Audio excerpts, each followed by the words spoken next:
Bhojpuri industry की सुप्रसिद्ध कलाकार आकांक्षा दुबे अब हमारे बीच नहीं है। आज फांसी के फंदे से लटका हुआ उनका शव बनारस में मिलता है। बनारस के एक होटल में उनका शव बरामद होता है। उसके बाद तमाम तरीके के पोस्ट नजर आते हैं, जहां पर एक पोस्ट देखने के बाद मुझे पूरी तरीके से यकीन हो गया कि वाकई में ये खबर बिल्कुल सही है।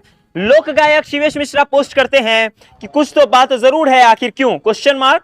भोजपुरी इंडस्ट्री की बहुत प्रख्यात एक्ट्रेस आकांक्षा दुबे ने आज अचानक बनारस में आत्महत्या कर लिया।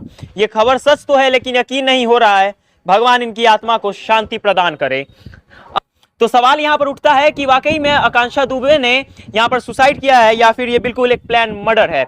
यहाँ पर कहा जा रहा है, कई लोग ये पोस्ट कर रहे हैं कि जिस तरह से बॉलीवुड इंडस्ट्री में बिहार के कलाकारों के साथ नाइंसाफी हो रही थी, हो सकता है कि भोजपुरी इंडस्ट्री में भी आकांक्षा दुबे के साथ उसी तरह से कुछ गलत हुआ है, जिसके वजह से मजबूरन उन्होंने आत्महत्या की है, या फिर ये बिल्कुल एक मर्डर है और उसको आत्महत्या के तौर पर दिखाया जा रहा है। हालांकि पुलिस ने डेथ बॉडी को, आकांक्षा दुबे के पार्थिव शरीर को अपने हवाले में ले लिया, अपने कब्जे में ले लिया है और जांच कर रही है। पुलिस का कहना है कि जल्द से जल्द हम लोगों को ये चीज पूरी तरीके से प्रमाणित हो जाएगा, हम लोगों के बीच ये चीज आ जाएगा कि ये मर्डर है या फिर आत्महत्या है।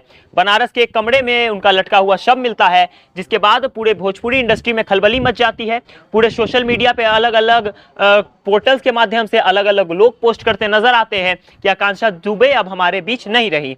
अगर आकांक्षा दुबे की बात की जाए तो आपने गाना जरूर सुना होगा, बुलेट पे जीजा बुलेट पे जीजा। उस गाने में आकांक्षा दुबे आपको नजर आती हैं और अब जाकर के हमें ये खबर मिल रही है कि आकांक्षा दुबे हमारे बीच नहीं है। एक समय तक आकांक्षा दुबे टिकटॉक पे बहुत ज्यादा वायरल थी, उसके बाद से इंस्टाग्राम और यूट्यूब सेंसेशन आकांक्षा दुबे अब हमारे बीच नहीं रही। उन्होंने फांसी के फंदे से लटक के अपनी जान दे दी। अभी तक ये चीज पूरी तरीके से प्रमाणित नहीं है कि वाकई में उन्होंने सुसाइड किया है या फिर बात कुछ और ही है। लोगों ने इस केस को सुशांत सिंह राजपूत केस से जोड़ना शुरू कर दिया है और लोगों ने सुशांत सिंह राजपूत केस के तौर पे इसे एग्जाम्पल देते हुए इस केस को वहीं से लिंक्ड अप बता रहे हैं लोग, और कह रहे हैं कि जिस तरह से सुशांत सिंह राजपूत के साथ मुंबई में जो कुछ हुआ है, उसी तरीके से आकांक्षा दुबे के साथ भोजपुरी इंडस्ट्री में कुछ ऐसा हुआ है जिसकी वजह से शायद उन्होंने आत्महत्या की।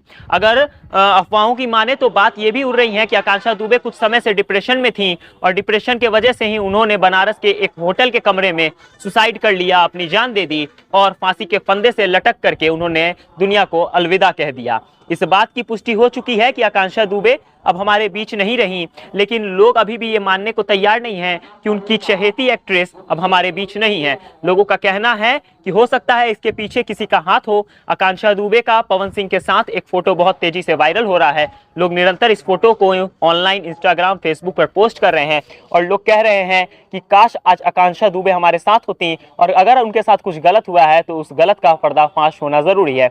बनारस के एक कमरे से, होटल के कमरे से उनका शव बरामद कर लिया गया है। पुलिस प्रशासन ने शव को अपनी हिरासत में ले लिया है और जांच में जुटी हुई है। बहुत जल्द आपको पूरे प्रमाण के साथ सब कुछ पता चल जाएगा कि आखिर क्यों आकांक्षा दुबे ने सुसाइड किया, या फिर ये सुसाइड नहीं है, ये एक मर्डर है जिसको सुसाइड का रूप दिया जा रहा है।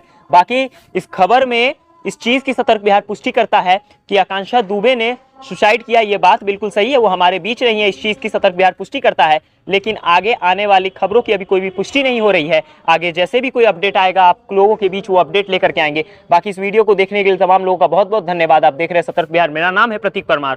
जय हिंद।